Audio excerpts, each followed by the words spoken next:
ভালো আছেন? আপনাদের স্বাগত আছে আমার নিউ মিনি ব্লগে। তো এই দেখেন আমার ব্লগে কাকা লক্ষ্য বানাইছে, তো কাকা কিছু কই দেন। তো আমি বাইস্তের লোক লক্ষ্য রাখছি বাইস্তে হেল্পিং ভিডিও বানা।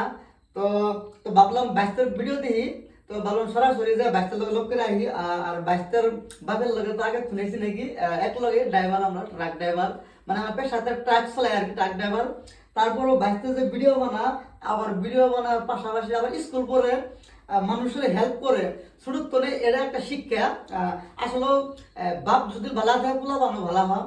তো ওর বাপে এই ছেলেটাকে মানে মানুষের হেল্প করবার নাকি, গরিব অসহায় মানুষের হেল্প করবার নাকি শিখাইতেছে, আবার লোকে স্কুলে পড়াইতেছে। তো শিক্ষা, তো এরকম শিক্ষা আরো ঘরে ঘরে আর অন্য পোলা বানো হোক, আমি এটাই চাই। আর বাইশটারে আইনারা সবাই মিলে একটু সাপোর্ট করবেন, আইনা করে হাত জোর করে গেলাম। এই বাইশটা এত মানুষের যে হেল্প করছে, গরিব অসহায় মানুষের কম্বল তুলে নিয়ে, তারপর কাপড় সাপড় খাবার দাবার মানুষের খেলেও দিছে।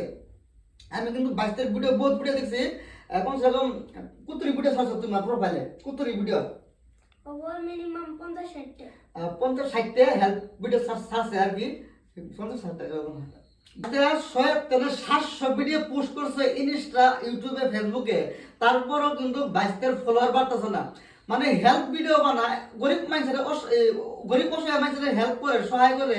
তো এগুলো ভিডিও কিন্তু মানুষ দেখতে পারছে না। তো আমি হাত জোর করে আইনে বলবো 22 ফলো করে দিবেন। ছোট বাচ্চা, এই বাচ্চা যে গরিব অসহায় মানুষের হেল্প করে, তাহলে বড় হলে তো আরো আরো গরিব অসহায় মানুষের বেশি বেশি হেল্প করবো। মানুষ যদি একজনের সাপোর্ট না করে, তাহলে কিন্তু ওই মানুষটা উঠতে পারবে না। তো এত মেহনত, এত করতেছে, মেহনত ফল না পায়, তো আঙ্গুলি তো খারাপ লাগে। আমি কিন্তু 22 ভিডিও দেখি, দেখে আমার